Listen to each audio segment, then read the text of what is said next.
تو یہی کیفیت ہوتی ہے کہ اگر آپ کے معدے کا سائز چھوٹا ہو گیا تو پھر آپ کو بہت زیادہ کھانے کا دل نہیں چاہے گا, آپ کا وزن تیزی سے کم ہونا شروع ہوگا اور بہتر ہو جائے. صحیح. اچھا, جو بیریٹرک سرجریز ہوتی ہیں تو اس میں کوئی ایج کہہ رہی ہوں, ویٹ کی ایک لمٹ ہوتی ہے کہ آپ اس ویٹ پہ آ جائیں تب وہ سرجریز ہوتی ہیں؟ کتنا جی ویٹ میڈم, ہوتا اس کا ویٹ کے حساب سے اور ہائٹ کے حساب سے فیصلہ کیا جاتا ہے. جنرلی یوں سمجھیں کہ اگر کسی پیشنٹ کی ویٹ اور ہائٹ کا ریشو ایسا ہے کہ اس کی صحت پہ اثر پڑ رہا ہے, مطلب اس کو بلڈ پریشر, شوگر, ایسی بیماریاں شروع ہو گئی ہیں, چلا نہیں جا رہا, سانس لینے میں مشکل ہو رہا ہے, تو وہ کینڈیڈیٹ ہے بیریٹرک سرجری کا. ادروائز اگر تھوڑا بہت فیٹ جمع ہے ادھر تو پھر اس کو لائپوسک کیا جا سکتا ہے, اور اسکن اگر تھوڑی سی زیادہ ہے تو اس کو کاٹ کر کے ریموو کیا جا سکتا ہے. صحیح. کہ جو ہیئر ٹرانسپلانٹ کے بارے میں اسپیشلی بات کرنا چاہوں گی, کیا یہ صرف مرد حضرات ہی کراتے ہیں ہیئر ٹرانسپلانٹ, خواتین کراتی ہیں ویسے؟ میڈم مردوں میں چونکہ بالڈنس کافی کامن ہے تو اس لیے ایسا لگتا ہے کہ جی مرد کراتے ہیں, مگر عورتوں میں بھی ہیئر لائن کبھی پیچھے چلی جاتی ہے, کچھ کنڈیشنز ہوتی ہے جس میں بال بہت زیادہ گر رہے ہوتے ہیں, تو اس میں وہ ہیئر ٹرانسپلانٹ کا خاصا رول ہے, اس میں وہ بھی کراتی ہیں خواتین. عام طور پہ آئی بروز اگر کسی خاتون کے نہیں ہیں, بریسٹ کینسر کے ہماری پیشنٹس ہوتی ہیں جن کو کیمو تھراپی وغیرہ لگتی ہے, ان کے آئی بروز وغیرہ چلی جاتی ہیں, تو وہ کرواتی ہیں عام طور پہ, کرواتے ہیں اور وہ پھر واپس آ بہتر ہو جاتے ہیں, بہت بہتر ہو جاتے ہیں. اچھا, یہ جو اس میں آپ نے کہا تھا کہ پی آر پی تھراپیز دی جاتی ہیں, ٹھیک ہے, تو پی آر پی تھراپی میں ہوتا کیا ہے؟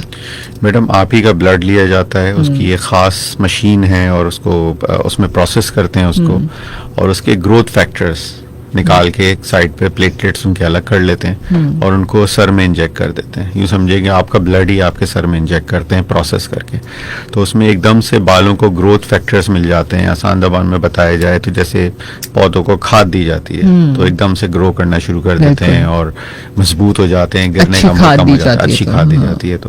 تو یہی پروسیس ہے سارا, اور اس میں بال ایک دم سے بہتر ہو جاتے ہیں, گرنا بند ہو جاتا ہے. تو کیا مطلب میں نے بہت سارے ایسے لوگ بھی دیکھے ہیں, وہ کہتے ہیں کہ جو ڈاکٹر کہتے ہیں آپ کے سر کے اوپر ہیئر ٹرانسپلانٹ نہیں ہو سکتا, تو کیا کوئی کینڈیڈیٹ فکس ہوتا ہے یا جس کے سر پہ بھی بال ختم ہو جائے وہ سب جا سکتے ہیں؟ میڈم اگر سر پہ بال ہمیں کہیں سے لے کے لگانے ہوتے ہیں, کچھ لوگ ہوتے ہیں جن کے پیچھے کی طرف گردن کے پاس کے بال بھی ختم ہو جاتے ہیں, بالکل سر صاف ہو جاتا ہے, تو ہم کہاں سے لے کے بال لگائیں؟ تو وہ پیشنٹ کینڈیڈیٹ نہیں ہوتا ہے ٹرانسپلانٹ کا.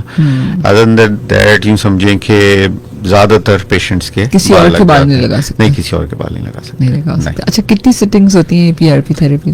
پی آر پی کی میڈم جنرلی سمجھیں کہ 2 مہینے پہ ہم لوگ ایک پی آر پی کرتے ہیں اور 2 سے 3 سیشن کرتے ہیں, تو اس کے بعد بال کے گرنے کا عمل خاصا بہتر ہو جاتا ہے. 90% تو پیشنٹ ایسے ہوتے ہیں جو فرسٹ سیشن کے بعد کہتے ہیں کہ ہمارے بال گرنا تقریباً ختم ہو گیا.